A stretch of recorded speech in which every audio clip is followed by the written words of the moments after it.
Aming Diyos na buhay, kami ay lumalapit sa iyo.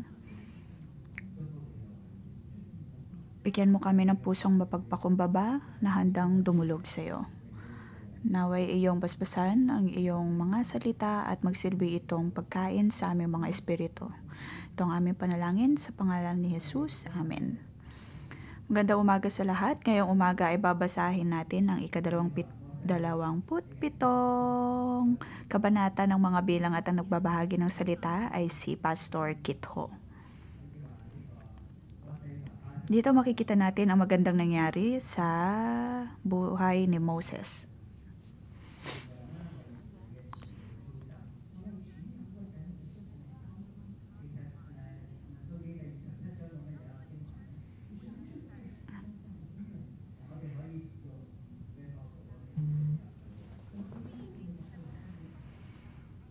Maaari nating mabasa ang kabanatang ito ng may iba't ibang perspektibo. Maaaring ang iba ay iniisip na ito ay tungkol sa lupain ng mga Israelita. Dito makikita natin marahil ang pagkakapantay-pantay pagdating sa mga anak na lalaki at anak na babae.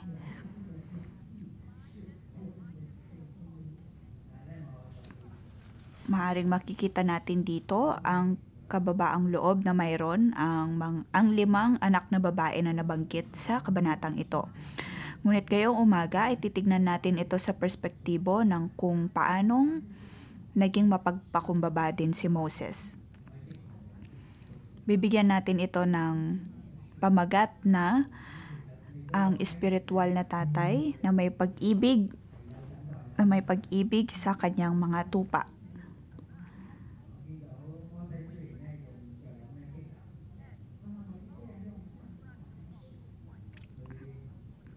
Totoong pinalo ni Moses ng 2 beses ang isang bato upang magbigay lamang ng tubig sa mga tao at ito ay naging uri ng rebelyon o kaya ay pagrereklamo sa harap ng Diyos.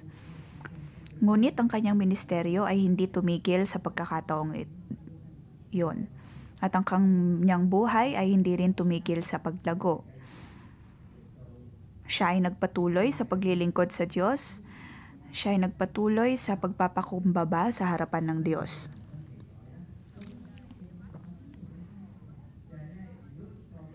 Sa Bible School ay napag-usapan natin ang tungkol sa new wine and new wineskin.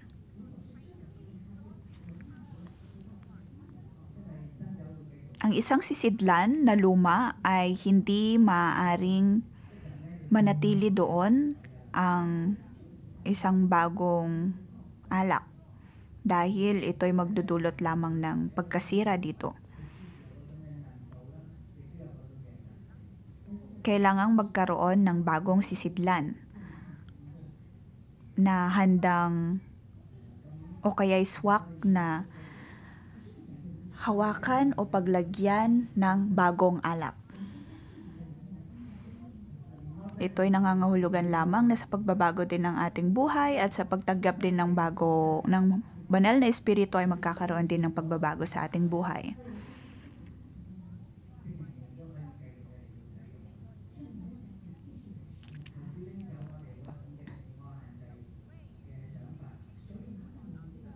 Naway tanggalin ng Diyos ang mga limitasyon na ating nilalagay sa ating mga sarili, lalong-lalo na sa pag-iisip na wala ng iba pang makapagbabago sa atin.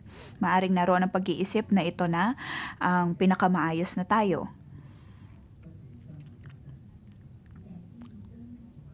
Ngunit sinasabi ng Diyos na maaari pa rin tayong magbago at maaari pa rin tayong maging panibagong sisidlan ng kanyang espiritu. Sa kabanatang ito, makikita natin kung paanong inayos ni Moses ang problema ang problema na itinaas ni Zelofehad.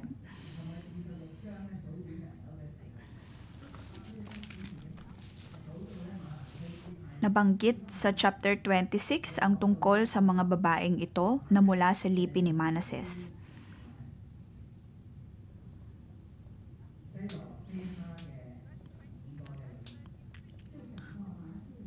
Nabanggit ito sa verse 33 ng chapter 26. ang tungkol kay Zelofehad.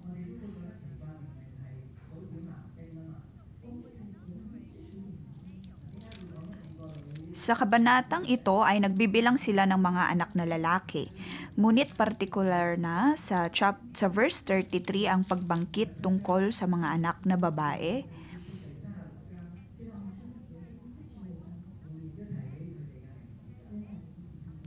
Anak na babae ni Zelofehad.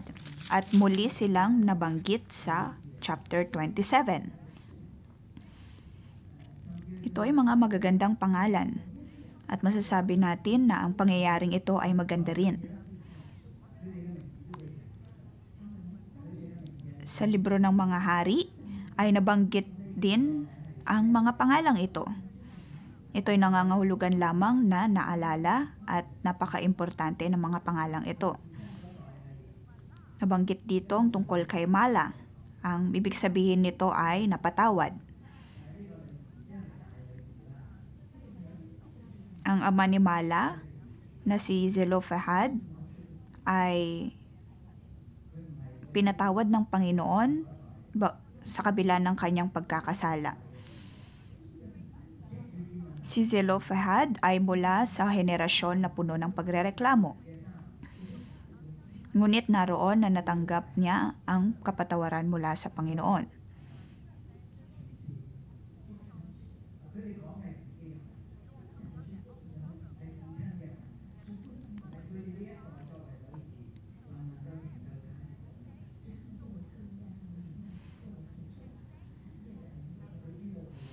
Dito nabanggit ng mga anak na babae ni Zelofehad na nagkasala nga ang kanilang ama, ngunit hindi naman siguro kailangan na maging sila ay humarap ng parusa ng dahil sa kasalanan ng kanilang ama. Ang sunod ay Noah, na ang ibig sabihin nito ay babaeng gumagawa ng aksyon. Pangatlo ay si Hogla. Ibig sabihin ay pagsayaw. Sila ay sumayaw at pumunta sa harap ni Moses. Pang-apat ay si Milka, nang ibig sabihin ay reyna. Ang panglima ay si Tirza, na ang ibig sabihin ay kalugod-lugod sa iba.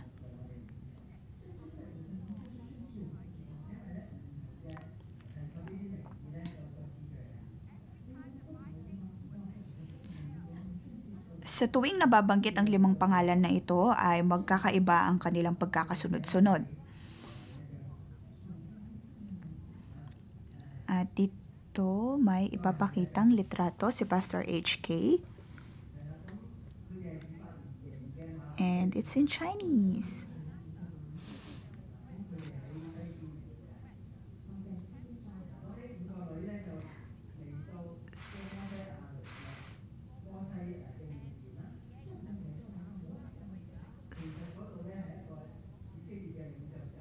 Ang tribo ni Manase ay nakalagay sa kanlurang bahagi ng kampo. Kanlurang silangan.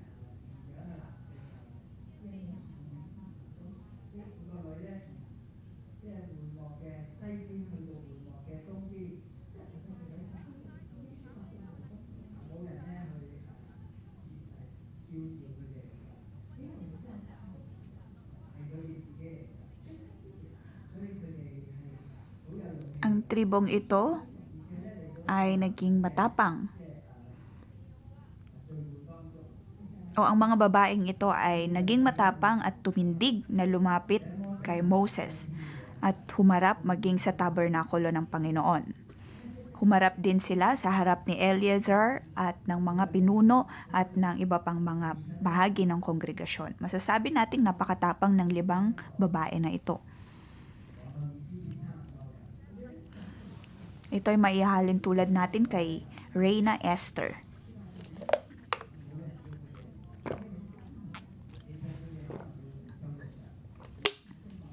Ang mga babaeng ito ay matapang na tumindig sa kabila ng kongregasyon na puno ng mga kalalakihan.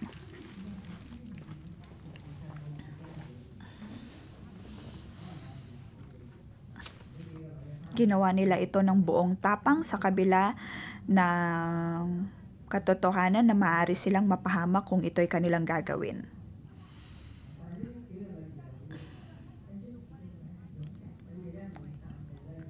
Ang 5 babae na ito ay napakatapang. Hindi lamang sila nagreklamo o kaya'y nagsimula ng rebelyon dahil sa kanilang kinahihinatnan, bagkus ay sila ay pumunta sa harapan ni Moses at sa tabernakulo ng Panginoon.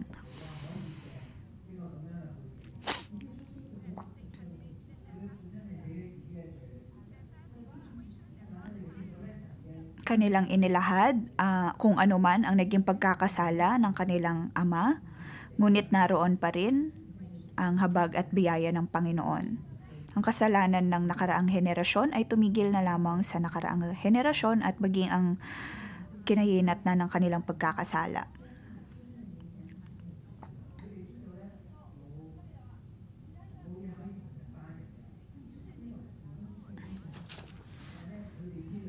Alam ng mga taong ito na maaari silang hindi mapatawad ng Panginoon dahil sa pagkakasala ng kanilang ama. Ngunit naroon pa rin ang habag at biyaya ng Panginoon.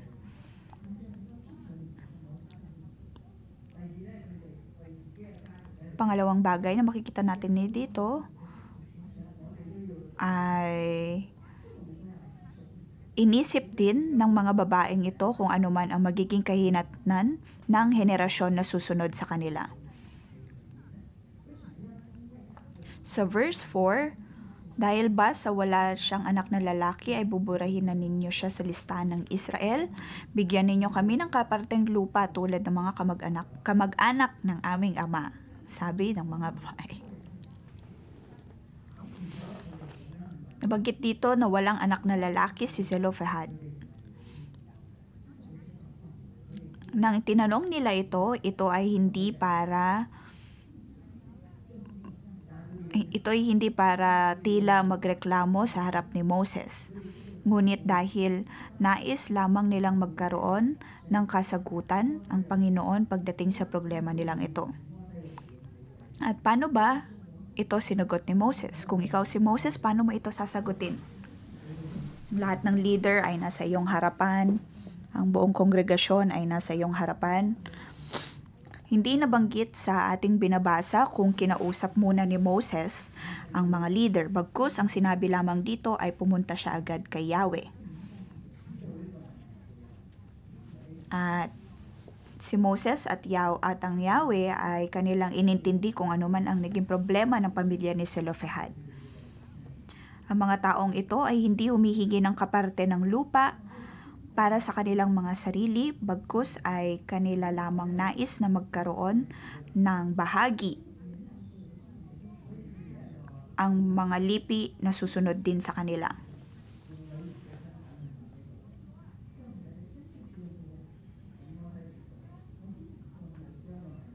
Anong ginawa ni Moses sa bahaging ito? Sa verse 5, ang usaping ito ay iniharap ni Moses kay Yahweh. Iniharap ni Moses ang usaping ito kay Yahweh. Sinasabi ng marami na ito ang unang legal na kaso na makikita natin sa Biblia. At mapapansin dito na ang pagpapakumbaba ni Moses. Hindi siya nagmadali na gumawa ng desisyon. Hindi siya namili na humingi ng kasagutan mula sa ibang mga leader, bagkus ay iniharap niya ito agad sa Panginoon. Si Moses ay bukas sa kung anumang sasabihin ng Panginoon. Siya ay naniniwala sa kanya. Kung kaya naman nangusap si Yahweh kay Moses. Verse 7, tama ang mga anak si Zelophehad.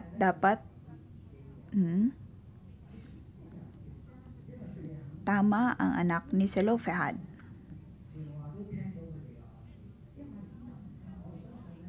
Narinig ng Panginoon ang daing ng mga babaeng ito.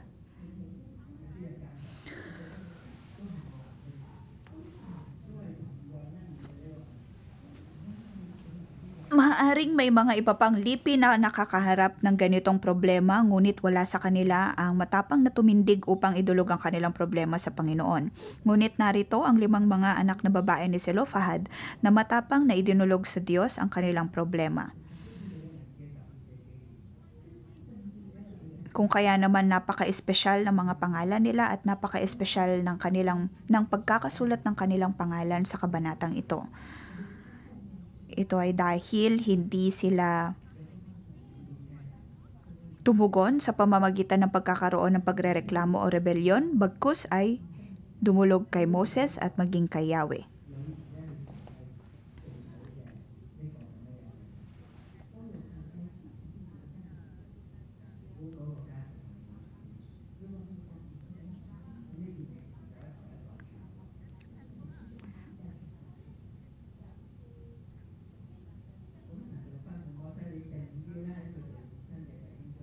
Nang dahil sa ginawa ng mga babaeng ito ay naipasa din sa mga susunod pang henerasyon ang tradisyon na kung sakali mang walang anak na lalaki, sa lipi ay maaari itong ipakiusap ng mga anak na babae.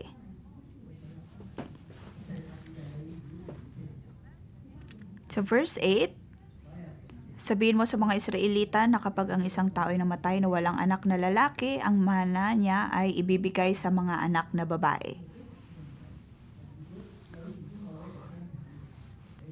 Kung wala ring anak na babae, ang kaparte niya ay ibibigay sa kanyang mga kapatid.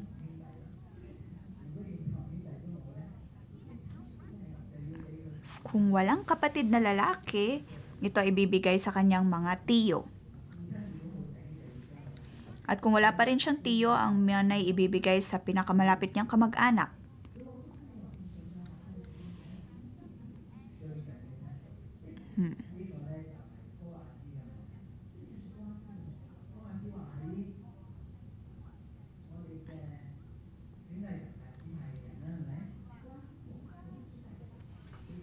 Ito ay maihalin tulad natin sa nangyari kay Boaz at Ruth.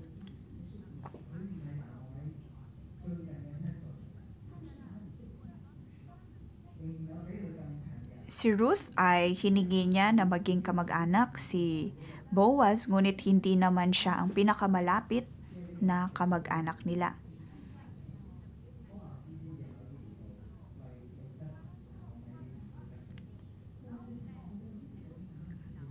Ngunit maaari niya itong gawin dahil sa tuntunin na naipasa-pasa mula sa kabanatang ito. O kaya naman sinasabi natin na napakaganda ng naging kahihinatnan ng paglapit ng 5 anak na babaeng ito kay Moises at Yahweh. Mayroon silang katapangan at mayroon silang pagpapakumbaba sa kanilang mga buhay. At isa pang makikita natin dito ay ang kababaang loob na mayroon si Moses dahil sa kanyang pagdulog ng problemang ito sa Panginoon. Siya ay tumindig para sa mga babaeng ito.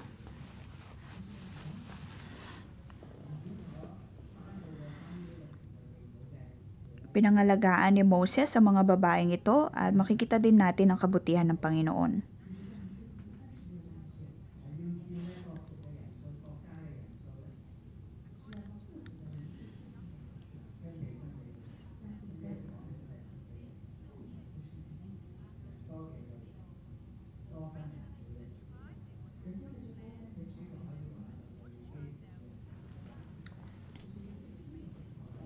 Nabanggit sa nakaraang chapter na kung mas maliit ang lipi ay mas maliit din ang kaparteng lupa na kanilang matatanggap. At kung mas malaki naman ang kanilang bilang ay magiging mas malaki din ang kanilang kaparte sa lupa.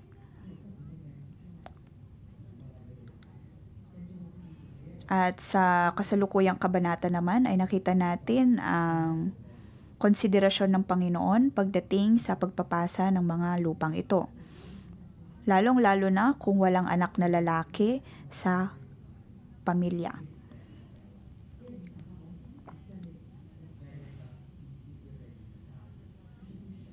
Sunod na talata, sa verse 12 hanggang 23 ay makikita natin ang pagpili kay Josue bilang kahalili ni Moses.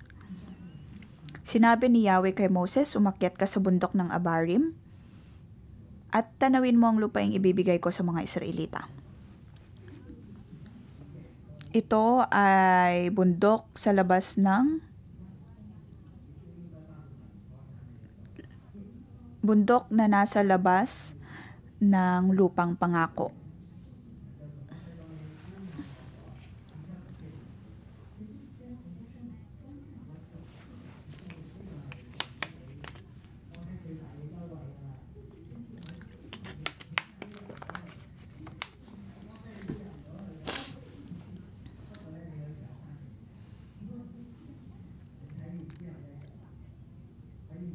Dito binigyang konsiderasyon ng Panginoon si Moses na maaari niyang tanawin ang lupang pangako na ibibigay niya sa mga Israelita. Nais ipakita ng Diyos sa kanya ang lupain na matatanggap ng mga Israelita. Sa verse 13, pagkatapos mamamatay ka na, makakapiling mo na ang iyong mga yumaong magulang tulad ng nangyari kay Aaron na iyong kapatid. Si Moses ay ang huling tao mula sa nakaraang henerasyon bago sila makapasok sa lupang pangako.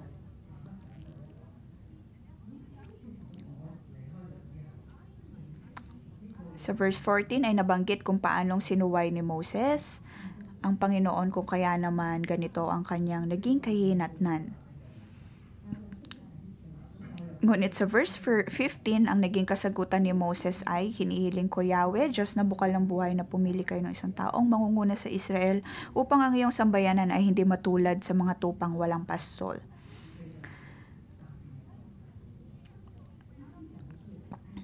Para kay Moses, ang problema niya ay hindi tungkol sa hindi niya pagpasok sa lupang pangako, bagkus ay ang pagtindig muli ng panibagong pinuno na mamunguna sa Israel.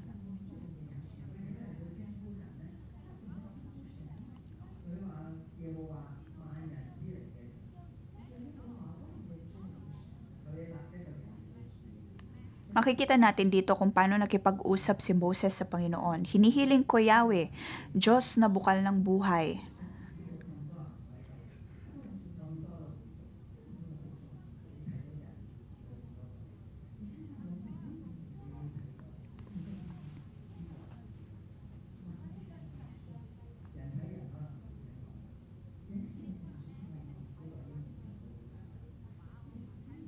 Dito makikita natin na tinawag ni Moses si Yahweh bilang Diyos na alam ang lahat.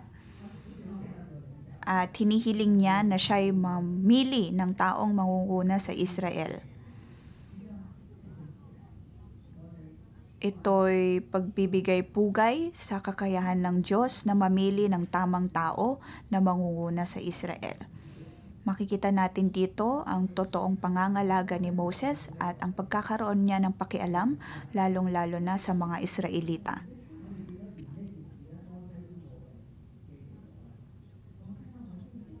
Kung maaalala natin ay mayroon siyang katiwala na nagngangalang Joshua.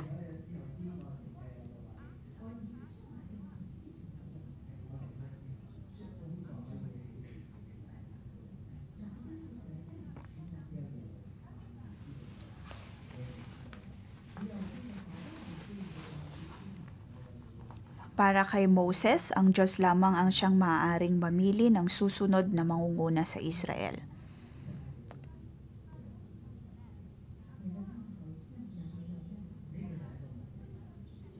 Hiniling niya ito sa Diyos dahil ayaw niyang matulad sa mga tupang walang pastol ang mga Israelita.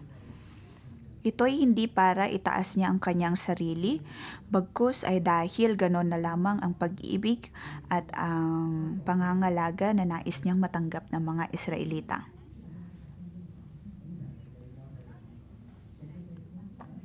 Sa verse 18, sinabi ni Yahweh kay Moses, ipatawag mo si Josue na anak ni Nun. Siya ay may natatanging kakayahan.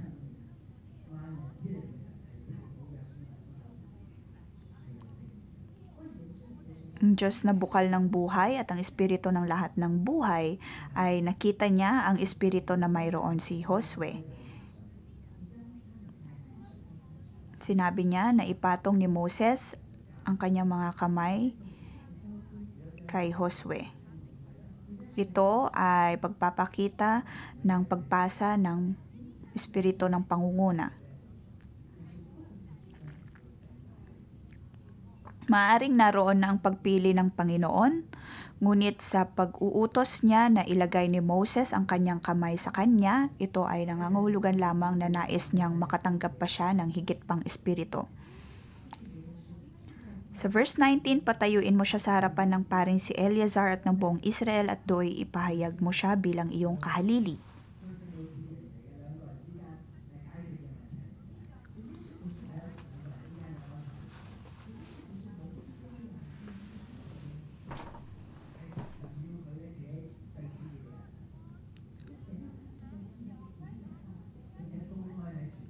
Nais ng Panginoon na tumayo si Josue sa harap ni Eleazar at ng buong Israel. Ang nais niya ay itindig at patayuin si Josue bilang kanilang susunod na pinuno at upang makita ito ng buong Israel. Sa verse 20, bigyan mo siya ng iyong kapangyarihan upang sundin siya ng buong Israel. Ang karangalan at ang otoridad na mayroon si Moses ay dapat niyang ipasa kay Josue.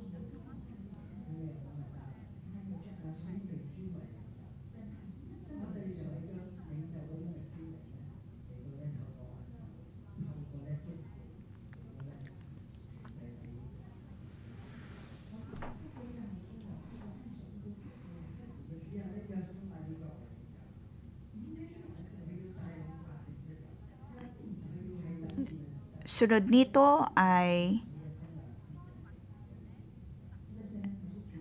si Joshua na ang siyang naging pinuno ng Israel at dahil sa kanya'y may mga laban na naipanalo ang buong Israel.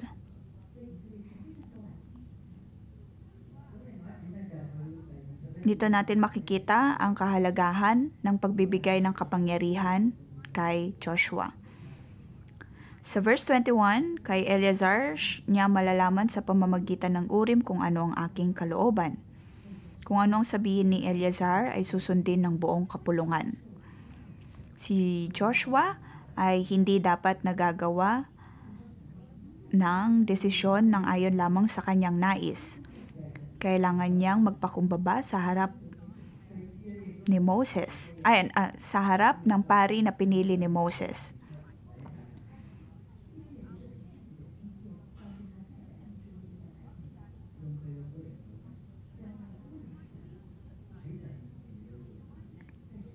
Kailangang lumapit o kaya'y malaman ang kalooban ng Panginoon sa pamamagitan ng Urim. Ibig sabihin, ang otoridad at ang lahat ng mga desisyong gagawin ay hindi ayon sa kung anong nais ni Joshua, bagkus ay ayon dapat lagi sa kalooban ng Diyos.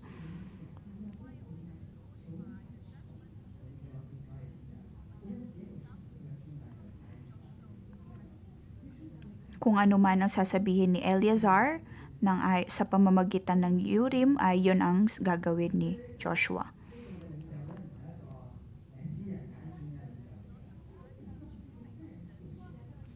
Ang mga ito ay hindi ayon sa personal na pagpili ng mga leader, bagkus ay ayon sa kung ano mang kalooban ng Diyos.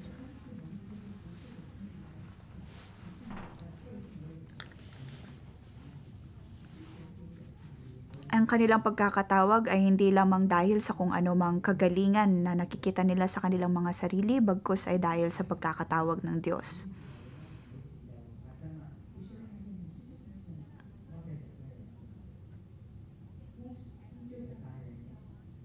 Sa verse 22, sinunod ni Moses ang lahat ng sinabi ni Yahweh, ipinatawag nga niya si Josue, pinatayo sa harapan ni Eleazar at ng buong bayan. Ito'y napakasayang araw dahil napili si Joshua bilang susunod na pinuno ng Israel.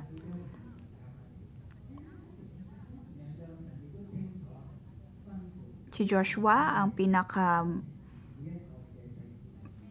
pinakamalapit na susunod kay Moses at nangyari nga ito dahil siya'y tinawag mismo ng Diyos.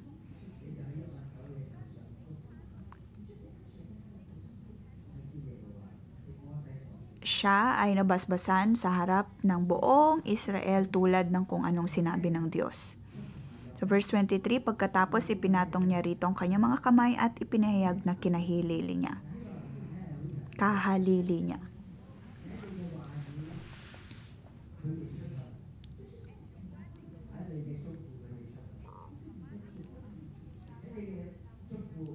Dito, binigyan ng otoridad si Joshua na pangunahan ng Israel na kung sinabi niyang sila'y lalabas, lahat sila'y lalabas at kung sinabi niyang sila'y papasok sa isang lugar, sila ay papasok doon.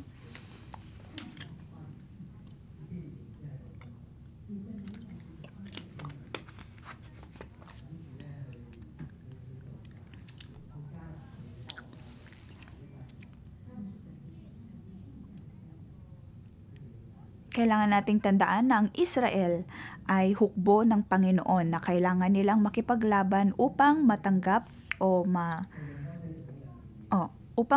ang lupang pangako ng Panginoon.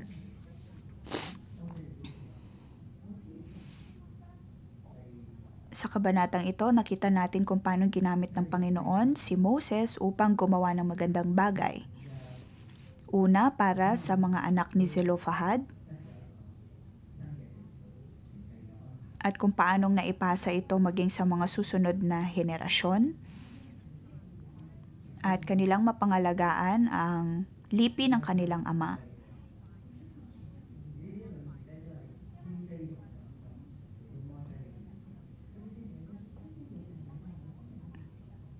Natanggap nila ito dahil sa pagpapakumbaba na mayroon sila.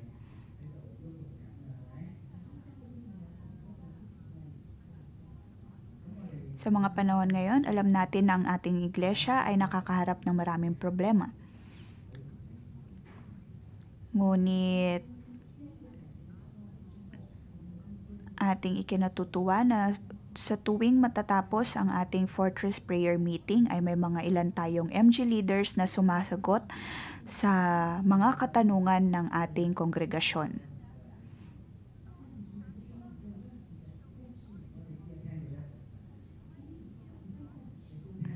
Ngunit madalas ay hindi natin naririnig ang buong detalye ng bawat kwento o bawat tanong.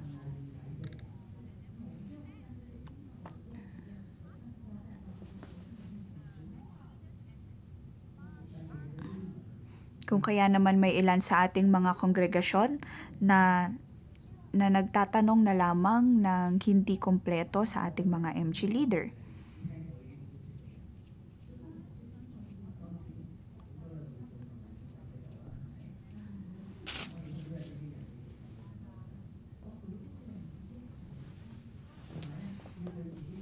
Tulad ng nangyari kay Moses o sa lipi ni Zelophehad, imbes na magsimula ng chismis at ng pagrereklamo ay mas maiging lumapit sa ating mga leader. Tulad ng kung paanong lumapit ang mga anak na babae ni Zelophehad kay Moses.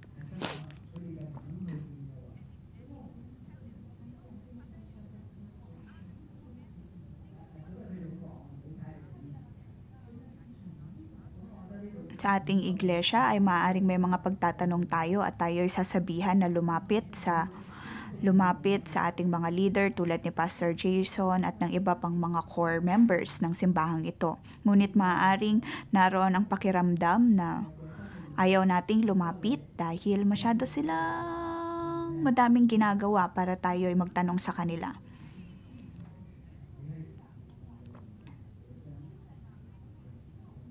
Ngunit naway, matuto tayo sa kung anong ginawa ng mga anak na babae ni Zelophehad, na direktang magtanong at idulog ang ating mga daing o kaya'y katanungan sa ating mga leader.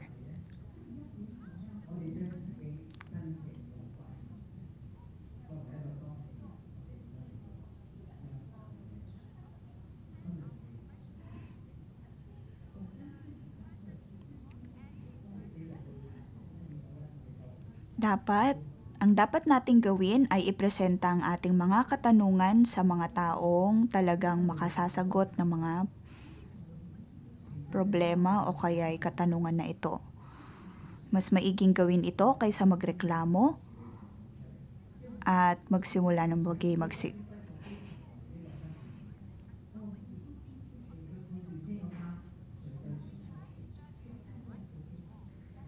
Wala tayo sa posisyon na husgahan kung sino ang tama at sino at mali. Kailangan tayong tumindig bilang puno ng buhay.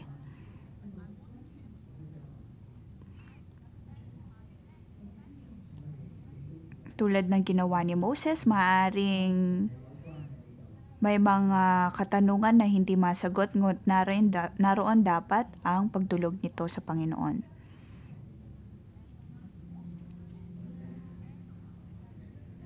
Purihin natin ang Diyos at hanggang dito na lamang pang mensahe natin ngayong umaga.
Itaas natin ang ating mga kamay at ating pasalamatan ng Panginoon. Ang Diyos ay karapat-dapat na matanggap ang ating mga papuri at pasasalamat.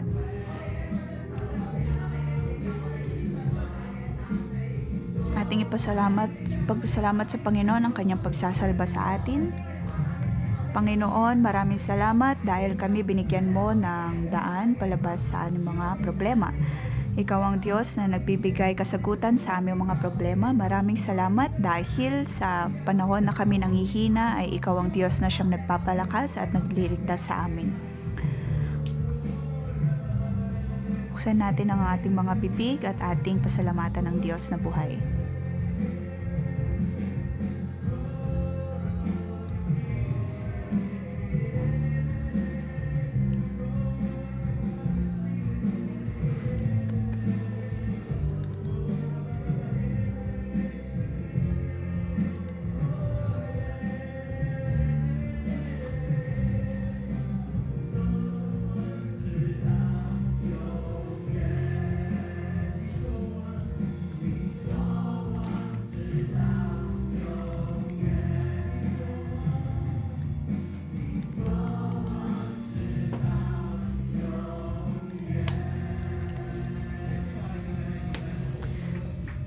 Mga kapatid, ngayong umaga ay narinig natin ang isang magandang kwento tungkol sa mga anak ni Zelophehad.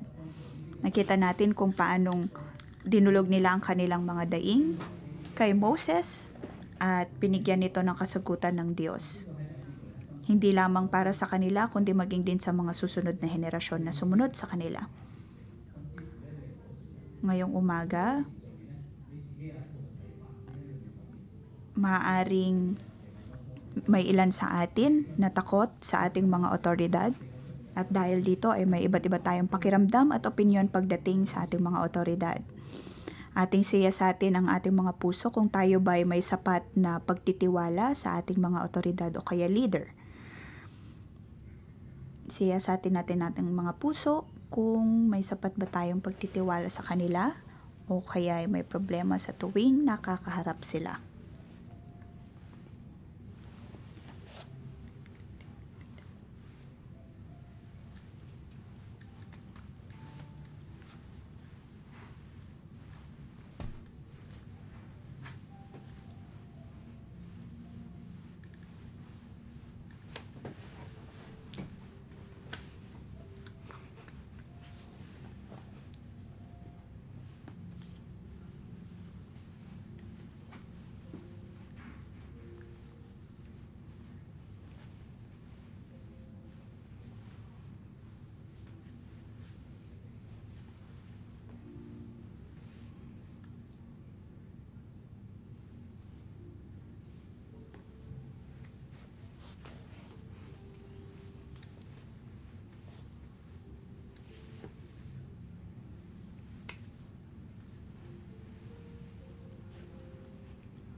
Panginoon, nais naming maging tulad ng mga anak ni Zelophehad.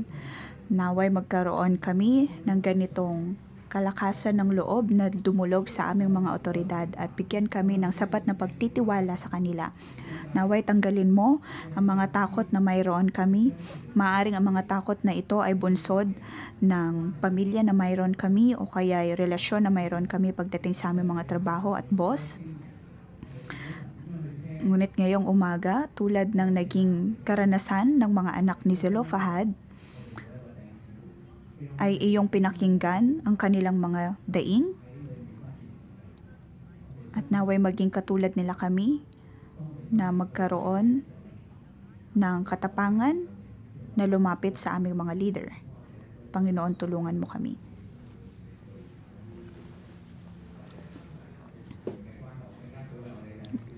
Diyos, ngayong umaga ay aming ipinapanalangin ang mga takot na mayroon kami sa aming buhay. Aming isinusuko at idinudulog sa iyo ang mga relasyon na mayroon kami sa aming mga otoridad. Naway tanggalin ng Diyos ang ating mga takot.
Tayo ay tumindig at purihin natin ang Diyos.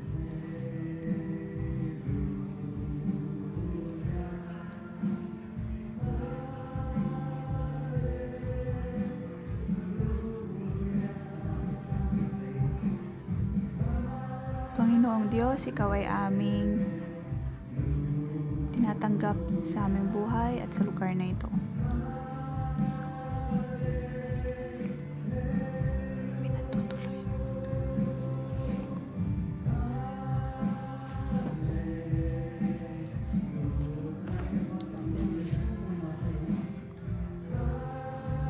Naway punuin mo kami ng iyong pag-ibig.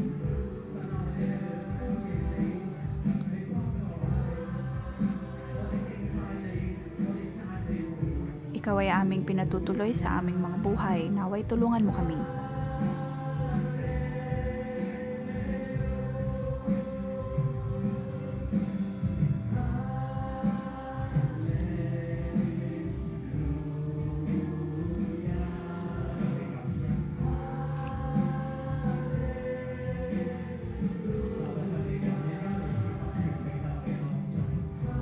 Ikaw ay aming pinapasalamatan dahil Ikaw binigyan mo kami ng mga otoridad at leader sa aming buhay.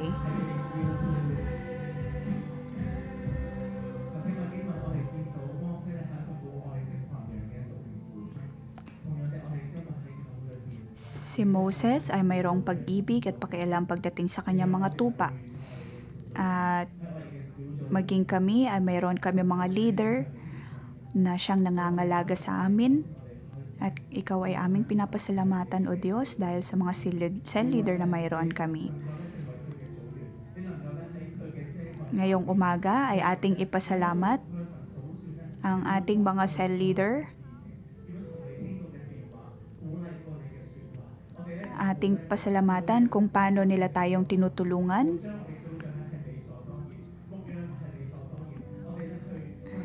Huwag nating ipagsawalang bahala ang mga cell leaders na mayroon tayo. Ating pagpasalamat ang kanilang mga buhay.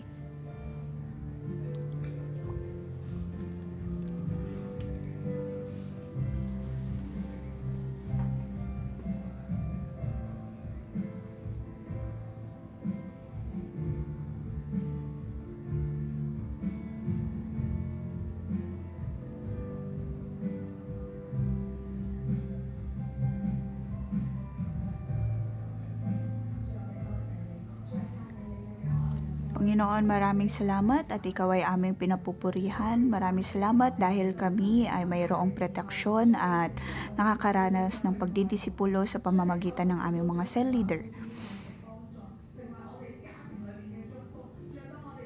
May mga pagkakataon na sa tuwing kami nakakarap ng problema ay naroon ang aming mga cell leader na siyang tumutulong sa amin. Sa tuwing kami may problema pagdating sa aming relasyon ay naroon ang mga cell leader upang tulungan kami. Maging sa problema ng aming pag-aasawa, ngunit sa pamamagitan ng tulong ng aming mga cell leader ay natutulungan kaming maresolba ang mga ito. Ang lahat ng ito ay parte ng iyong habag at biyaya para sa amin. Panginoon, di mo lamang kami binigyan ng isang cell leader, bagkus ay kami ay dinidisipulo ng mas marami pang mga leader at naroon din ang iba pang mga tao na nangangalaga sa amin.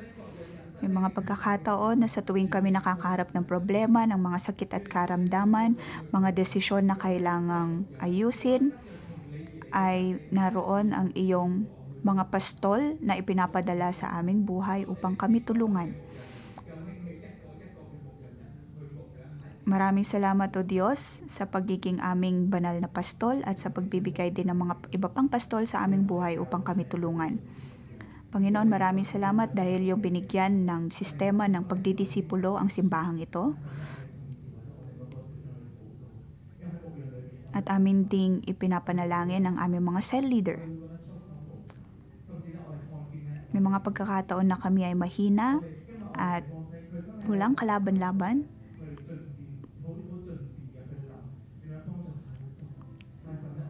Ngunit sa pabanatang ito nakita namin kung paanong nagkaroon ng pakialam si Moses sa kanyang susunod na henerasyon.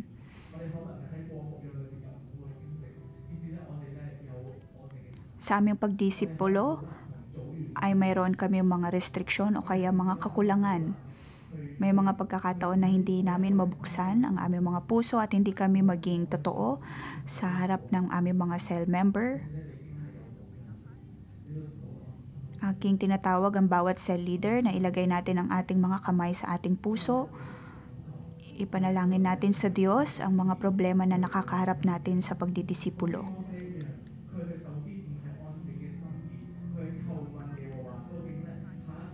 Si Moses ay hindi sumagot sa problema ng mga anak ni Zelophehad nang ayon lamang sa kung anong kanyang nais. Bagkus ay idinulog niya ito sa Diyos at hinayaan ng Panginoon na siyang sumagot sa kanilang problema at maging mamili sa kung sinong susunod na mamumuno ng Israel. Ang Diyos ang ating dakilang pastol,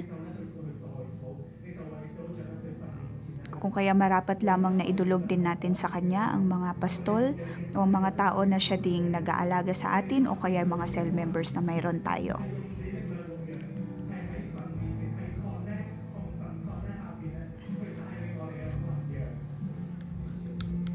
Hindi tayo nagdidisipulo ng ayon lamang sa ating kakayahan, bagkus ay nagagawa natin ito sa tulong ng Diyos.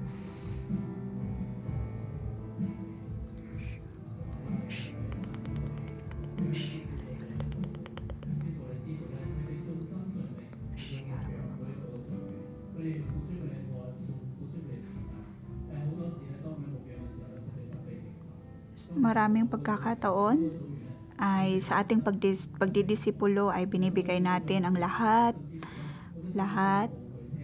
Ngunit may mga pagkakataon na ang mga cell members na ito ay nakakaranas ng pag-iisip na hindi minamahal o kaya ay walang pakialam sa kanilang mga cell leader.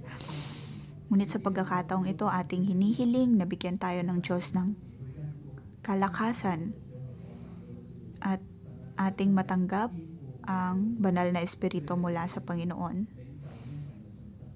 Ng ating pagkakatawag ay mula sa Panginoon at naway naroon ang kalakasan at kapasidad na mangalaga ng ating mga disipulo. Panginoon, naway pagkalingin mo ang bawat isa sa bawat hinanakit na mayroon o kaya sakit na natatanggap sa pagdidisipulo.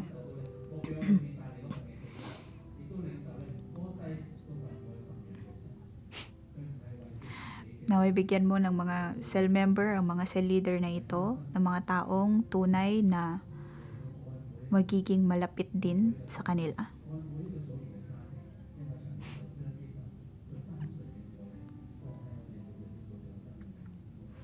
Panginoon, naway bigyan mo bawat isa ng simple at delisay na pag-ibig. Panginoon, sa aming pakikipag-konekta sa iyo, ay binabago mo ang perspektibo namin sa tuwing kami kumokonekta sa iyo sa pamamagitan ng debosyon na ito, ay nagkakaroon ng pagbabago sa amin maging sa aming pagdidisipulo. Binigyan mo kami ng mga tupa sa maliit man o sa malaking bagay ay kami dumudulog sa iyo at kami ay kumokonekta sa iyo.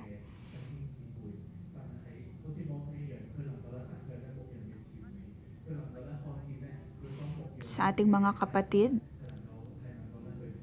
na nagdidisipulo, maaaring katulad tayo ni Moses, naway patuloy tayong tulungan ng Diyos sa ating pagdidisipulo.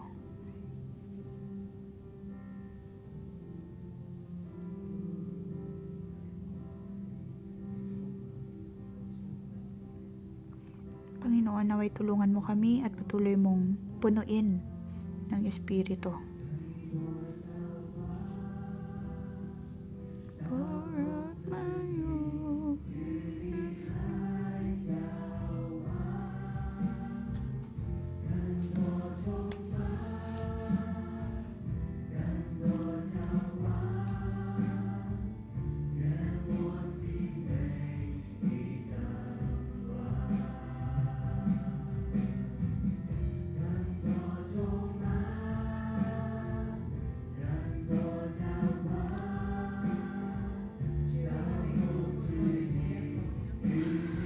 Panginoon, ang iyong Espiritu ang siyang pumuno sa amin.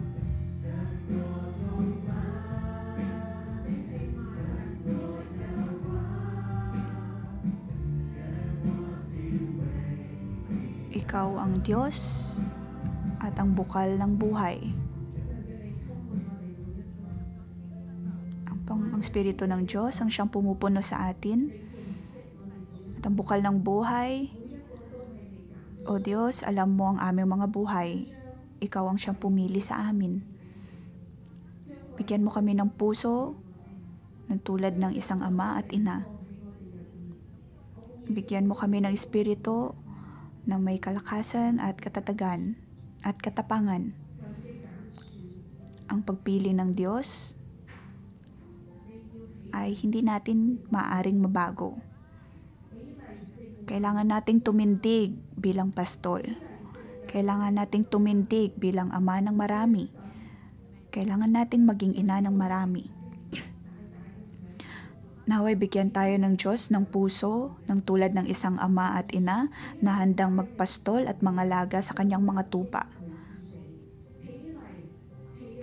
Handang pangalagaan ang mga tupang ito upang marating ang lupang pangako ng Panginoon. Naway itayo na ng Diyos at maging matatag na disipulo niya.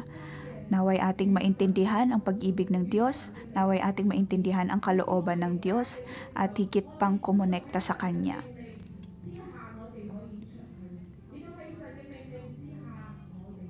sa ating pangunguna.